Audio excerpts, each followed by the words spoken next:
জগন্নাথ বিশ্ববিদ্যালয়ের ছাত্র সংসদ নির্বাচনে শিবির সমর্থিত প্যানেলের ভূমিধ্বস বিজয় হয়েছে। আলহামদুলিল্লাহ।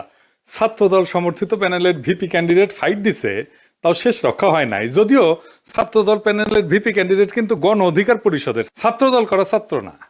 শিবির সমর্থিত প্যানেলের জন্য শুধু না, এটা জগন্নাথ বিশ্ববিদ্যালয়ের জন্য একটা ইতিহাস যে এটা জগন্নাথ বিশ্ববিদ্যালয়ের প্রথম ছাত্র সংসদ নির্বাচন। সকল জরিপ, বড় দল, বাঙ্গ মিডিয়া, বাঙ্গ সুশীল এবং গোয়েন্দা সংস্থার পরিকল্পনা ব্যর্থ করে দিল সাধারণ ছাত্রছাত্রীরা এইভাবেই।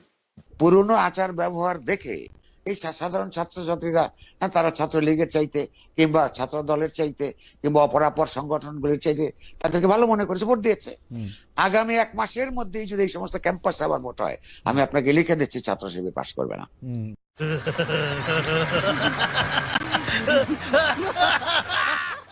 ইদানিং তো আবার জরিপ চলতেছে। জরিপে দেখা যায় বিএনপি ছাড়া কথা নাই। 70% লোক নাকি বিএনপি রে ভোট দিবে। এমিনেন্স একটা জরিপ করেছে, ওর মালিক আমার মেডিকেলের 3 বছরের জুনিয়র জাসদ করেছিল। ওর এনজিও হেলথ নিয়ে কাজ করে ওই এমিনেন্স। এখন নতুন ধান্দাবাজিতে নামিছে। শামিম শুনো, 70% লোক বিএনপি রে ভোট দিবি, হদ দিবি, পাশা পাইতে দিলে হোগাত ছাপ্পা দিয়ে দিবি, ব্যালটে দিবি পাবলিকে। এই জগন্নাথের ইলেকশন নিয়েও জরিপ করেছিল, কইছিল ছাত্রদল জিতবি। সেটা আবার বাসস, তার মানে বাংলাদেশ সংবাদ সংস্থা ছাপিয়েছিল, মানে সরকারি সংবাদ সংস্থা। এটি মাহবুব মুর্শেদকে চাকরি দিছে আসিফ নজরুল। পুরা আওয়ামী লীগ আমলে আওয়ামী লীগের সাথে সিস্টেম করে চলিছে। মাঝে মাঝে কুরকুরে নিয়ে উঠলে আমার নিয়ে স্ট্যাটাস মারতো। এটা আছে না, সুশীল গেরে একটা কুরকুরে নিয়ে আছে, পিনাকিরে নিয়ে স্ট্যাটাস মারে, আসলে আওয়ামী লীগ, কিন্তু মাঝে মাঝে আবার ভাব দেখায় আমি আওয়ামী লীগ না। ওরে নিয়ে এমডি বানাইছে বাসসের। মানে বাসসের এমডি হবে সাংবাদিকতার সিনিয়র সিনিয়র সাংবাদিক, তা না ওক নিয়ে বসেছে। এইভাবে আসিফ নজরুল বহুত বালসালরা চাকরি দিছে। এখন সব কয়টা বিএনপির সার্ভিস দিতেছে, এইভাবে সার্ভিস দিতেছে। এরা জানে বিএনপি ক্ষমতা না আসতে পারলে হোগাত লাথি দিয়ে খেতাবে, তাই হোগা দিয়া পাহাড় ঠেলিচ্ছে। যেটি লাথি খাবি সেটা দিয়ে পাহাড় ঠেলিচ্ছে। এইগুলা এভাবে পুরা প্রফেসর ইউনূসের প্রশাসন বিএনপির জন্য খাটিচ্ছে, অভিনব উপায়ে খাটিচ্ছে। এটা কথা কয়েনি প্রফেসর ইউনূসের প্রশাসন, উপদেষ্টা মন্ডলী শুনেন, মন দিয়ে শুনেন।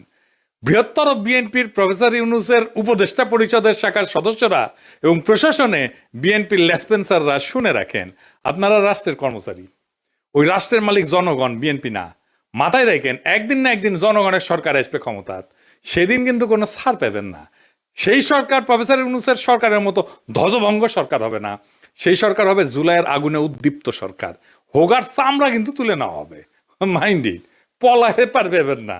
রাষ্ট্রের কর্মচারী হিসেবে নিরপেক্ষ থাকবেন, সামান্যতম পক্ষপাতিত্ব করবেন তো সেইটার কাফফারা দিতে হবে, মাপ নাই। সেই কাফফারা ভয়ঙ্কর হবে, সরি কওয়ার কলে টাইম পাবেন না। এবার আসেন আমরা দেখি কেন ছাত্রদল এভাবে হারিচ্ছে হারিচ্ছে আর হারিচ্ছে, আর নাম হয়েছে হারু পাট্টি। হ্যাঁ বুঝেছাও। এই আলাপগুলো আমরা অনেক আগের থেকেই করিচ্ছি।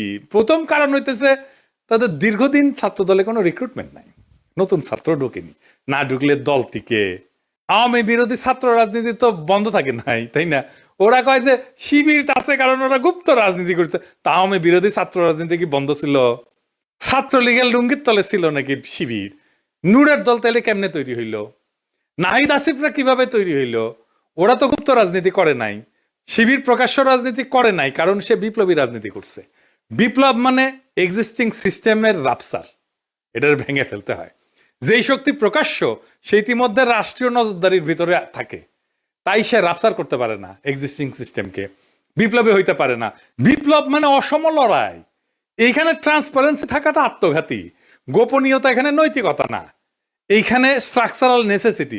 বিপ্লবী হইতে হইলে তাকে গোপনে রাজনীতি করতে হবে। এই কাজটা করেছে শিবির, সেই জন্য বিপ্লবী ক্যারেক্টার নিয়ে দাঁড়াইছে। সেই জন্য তারা এই ভূখণ্ডের ইতিহাসে সবচেয়ে শক্তিশালী ছাত্র সংগঠন হিসেবে উত্থিত হয়েছে। গুপ্ত ছিল, ছাত্রলীগের লুঙ্গির তলে ছিল, এইসব বইলা লাভ হয়েছে কেন? হয় নাই, হবেও না।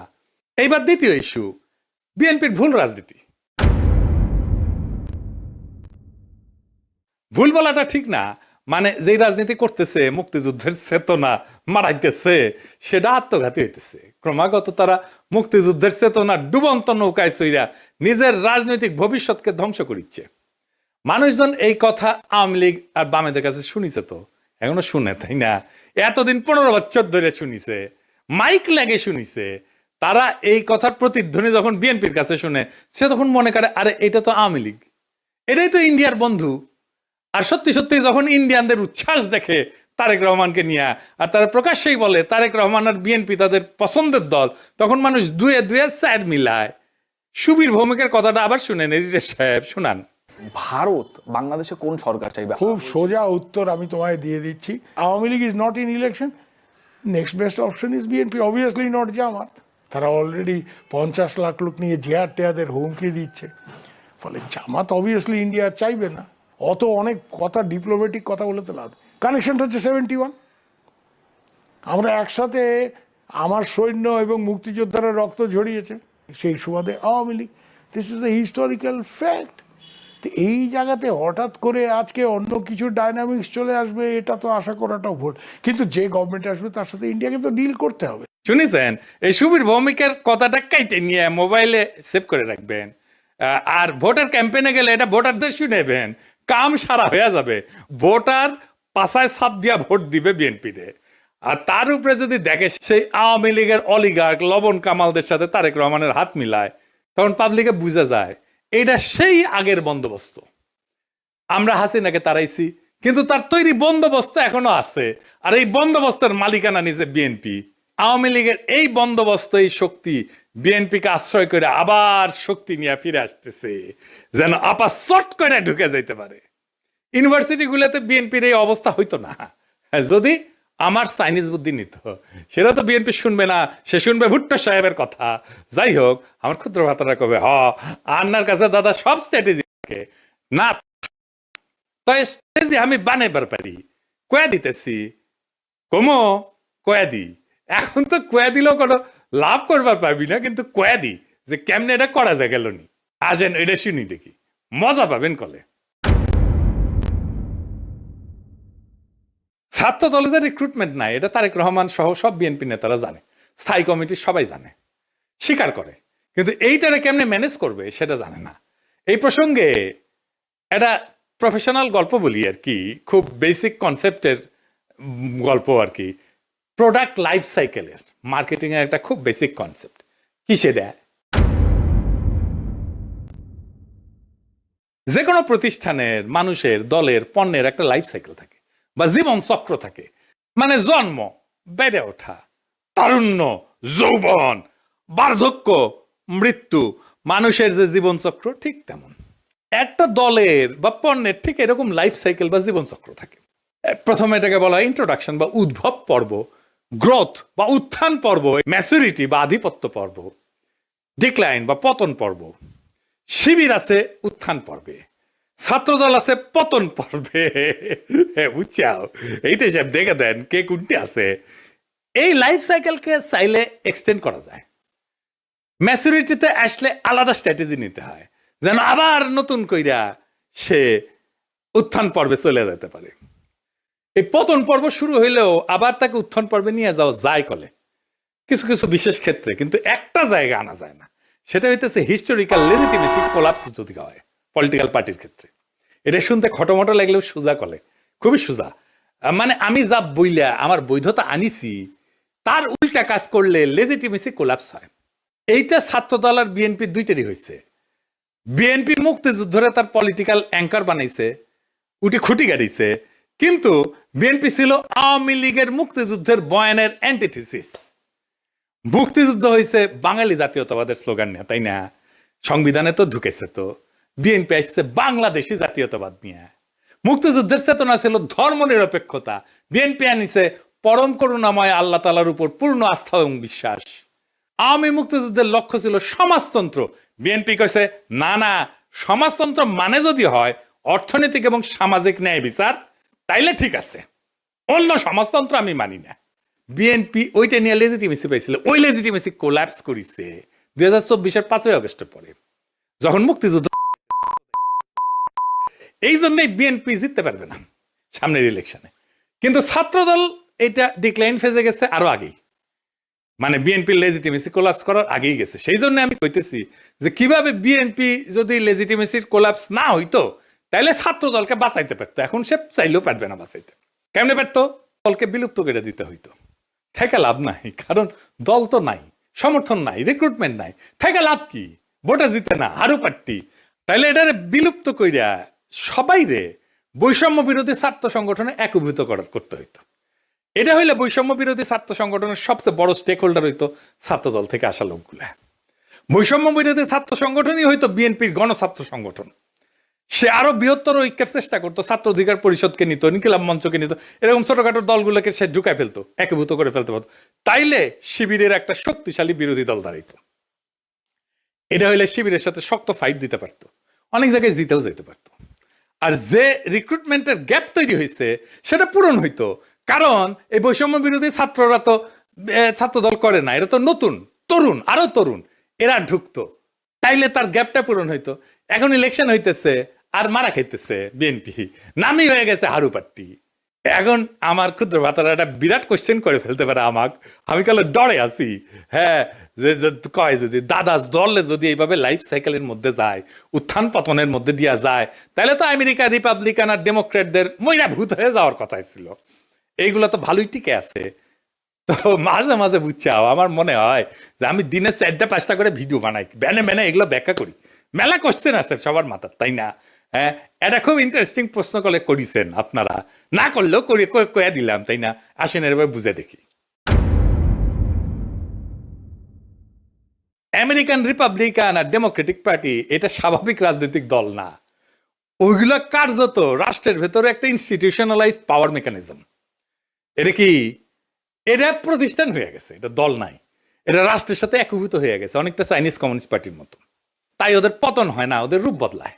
এই যে লাইফ সাইকেল থিওরি, যে জীবনচক্র থিওরি যেটা কইলাম, এটা কাজ করে হয়েছে, এটা ক্লাসিক রাজনৈতিক দলের মতো, ক্লাসিক রাজনৈতিক দল যেগুলো আদর্শিক দল বা ক্যারিসমেটিক লিডার আছে, যেমন মুজিবের দলের মতো, জামাতের মতো, শিবিরের মতো, কমিউনিস্ট পার্টির মতো, রেভলিউশনারি বা পোস্ট কলোনিয়াল দল কংগ্রেসের মতো, এবং দুর্বল রাষ্ট্র কাঠামোর দেশে Bangladesh, Pakistan, Africa, Latin America, এই সমস্ত জায়গায় এই সমস্ত থিওরি খাটে দলগুলোর ক্ষেত্রে। কংগ্রেসের মরে যাওয়া দেখে বুঝতে পারতেছেন, বিজেপির উত্থান থেকে বুঝতে পারতেছেন। আমেরিকান পার্টিগুলো আলাদা, রিপাবলিকান পার্টি, ডেমোক্রেটিক পার্টি, কোনোটাই কোনো ইডিওলজি না, কিন্তু কোনোটা একজন লিডারের উপরে দাঁড়ানো না, আদর্শিক নেতা নাই, কোনোটা একটা শ্রেণীর একচ্ছত্র প্রতিনিধি না, বরং এরা হইলো একটা নির্বাচনী ঐক্যের একটা ফ্রন্ট। এবং এরা কখনো পতন হয় না কয়েকটা কারণে, আমি এটা করে বলি। 1 নম্বর হইতেছে 2 পার্টি সিস্টেম, এখানে 3 নাম্বার পার্টি এসে ক্ষমতার অংশ হওয়া এক্সট্রিমলি ডিফিকাল্ট। সেই জন্য এই 2 পার্টির বাইরে আসলে কেউ যাইতে চায় না, রিস্ক নেয় না। আমেরিকার মানুষ রাগ করলে নতুন দল বানায় না, পুরানো দলের ভিতরে ঢুকায় সেটা বদলানোর চেষ্টা করে। এবং আপনি দেখবেন রিপাবলিকান এবং ডেমোক্রেটিক পার্টি দুটেরই বদল হয়েছে ভিতর থেকে মেলাবার, 1বার-2বার না। এই কারণে দল ভাঙে না, ভেতরের রূপটা বদলায় যায়। এখানে পার্টি মানে কিন্তু দর্শন, আদর্শ না। রিপাবলিকান মানে একটা জিনিস না, কিন্তু একটা পার্টি না। এর মধ্যে রিগানের কনজারভেটিভ পার্টি আছে, বুশের নিউকন আছে, ট্রাম্পের পপুলিস্ট পার্টি আছে, ন্যাশনালিস্ট পার্টি আছে। ডেমোক্রেটিক মানেও এক জিনিস না। ক্লিনটনের নিও লিবারেল আছে, ওবামার টেকনোক্রেটিক পলিটিক্স আছে, বার্নি স্যান্ডার্সের ডেমোক্রেটিক সোশ্যালিস্ট আছে। তাই ভেতরের আইডিওলজি কে নেতৃত্ব দিচ্ছে সেই আইডিওলজিটা বদলায়, কিন্তু পার্টি থাকে। আর একটা জিনিস হচ্ছে স্টেট পার্টি, একটা ফিউশন হয়েছে আমেরিকা, পার্টি আর স্টেট একসাথে মিলে গেছে। যেমন ধরুন কংগ্রেস ককাস বলে একটা জিনিস আছে, যেখানে 2 পার্টি একসাথে কাজ করে। স্টেট গভর্নর নেটওয়ার্ক যেটা, সেখানে 2 পার্টি একই সাথে সমান শক্তিশালী। থিঙ্ক ট্যাঙ্ক, তারপরে যে ডোনারদের ক্লাস, মিডিয়ার যে ইকোসিস্টেম, সবকিছু মিলে এটা একটা সংগঠন না, এটা একটা পাওয়ার ইনফ্রাস্ট্রাকচার হয়েছে। আমেরিকান এলিটদের যে কনফ্লিক্ট, এইটা ম্যানেজ করা হয় এই 2 পার্টির এই সিস্টেমের মধ্যে দিয়া। এই 2 দল আসলে এলিটদের মধ্যে পাওয়ার শেয়ারিং মেকানিজম।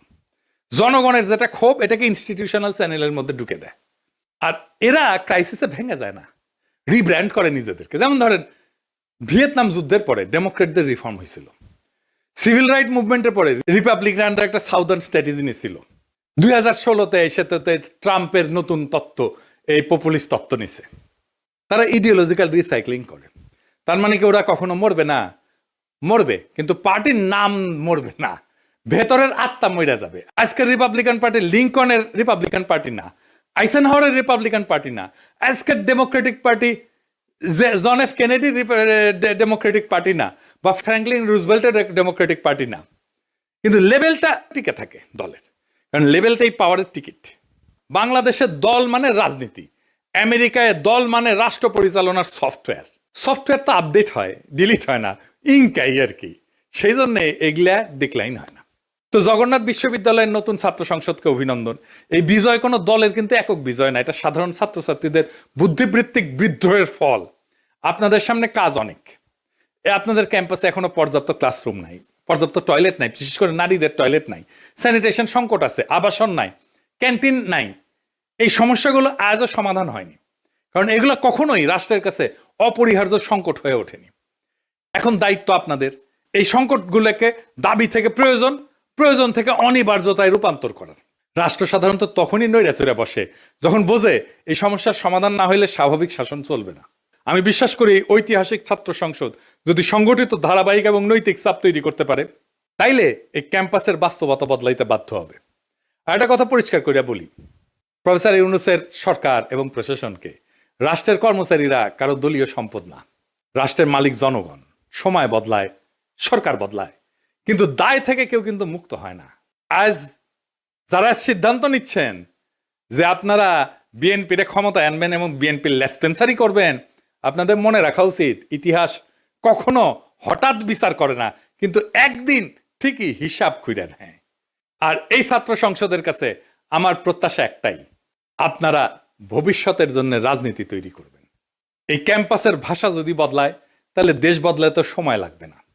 আশা করি আগামী ফেব্রুয়ারিতে আমাদের বন্ধুসুলভ সরকার আসলে আপনাদের যতগুলো সমস্যার কথা বললাম, এই সমস্যাগুলোর সমাধানের জন্য আমি ব্যক্তিগতভাবে আপনাদের সাথে থাকব। ফেব্রুয়ারিতে আমাদের ফ্রেন্ডলি সরকারি ক্ষমতা আসতেছে ইনশাল্লাহ। চান্দাবাজ, ধান্দাবাজ, লুটেরা, ইন্ডিয়ার নব্য লেসপেন্সারেরা ক্ষমতায় আসবে না। আমি যে এপিসোডের পরে ইনকিলাব বলি, ওইটা কিন্তু শুধু স্লোগান না। ইনকিলাব মানে বদল, ইনকিলাব মানে বিপ্লব, ইনকিলাব মানে ভেঙ্গা চুইরা নতুন ভাবে গড়ে তোলা, ইনকিলাব মানে দেশ এবং জাতির জন্য অপরিহার্য হইয়া ওঠা। ইনকিলাব জিন্দাবাদ।